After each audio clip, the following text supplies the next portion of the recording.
When I look at you, I see myself. If I'm unable to see you as my brother, then it is my vision that is blurred. I don't want to talk to the members about this. I just want to talk to you directly as another young brother in this legislature. I remember when I first got here, I think that I would walk by people, even now I still do, and one thing every member is going to be able to say is that I speak to every single person. I'm going to say, hey, how are you? How's it going? I'm going to speak to every single person. Everybody doesn't speak back. So we're going to talk about silence. On these committees that we serve on, I understand where you're coming from on this because a lot of times there is a lot of silence.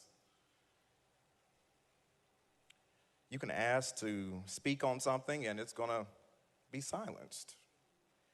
I served on a committee last year that the speaker can actually attest to. I asked the speaker to be removed from the committee because a rule was put in place that we had to provide the questions ahead of time because we were being silenced.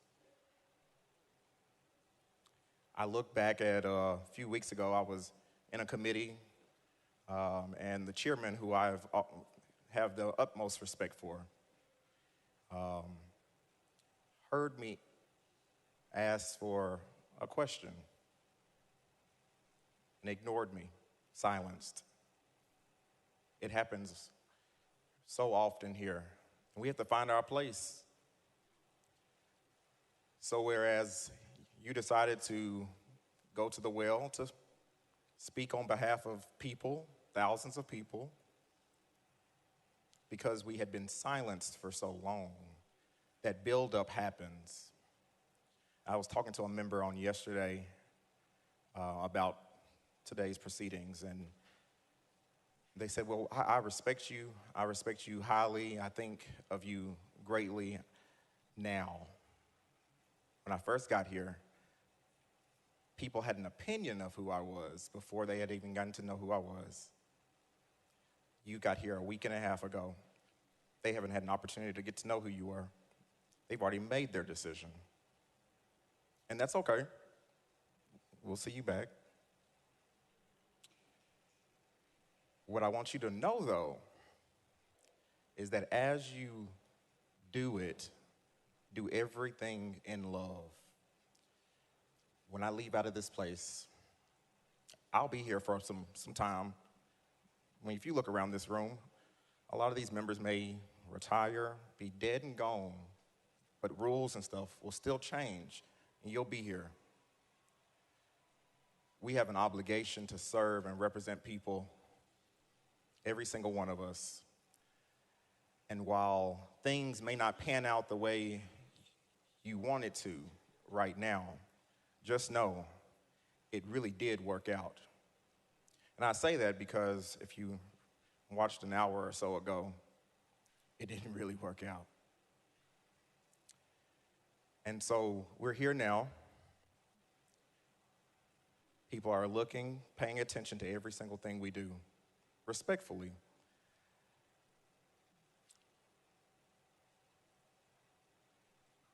We had a member from our community that was murdered, Torrey Nichols. Murdered. We talked about him for 1 week. We had 6 individuals killed recently, 3 children, 3 adults. And we would have talked about them for 1 week had you not done what you did last Thursday. You allowed for more voices to be heard. Now, while I may have done things a little different, you made a difference that everybody's going to remember.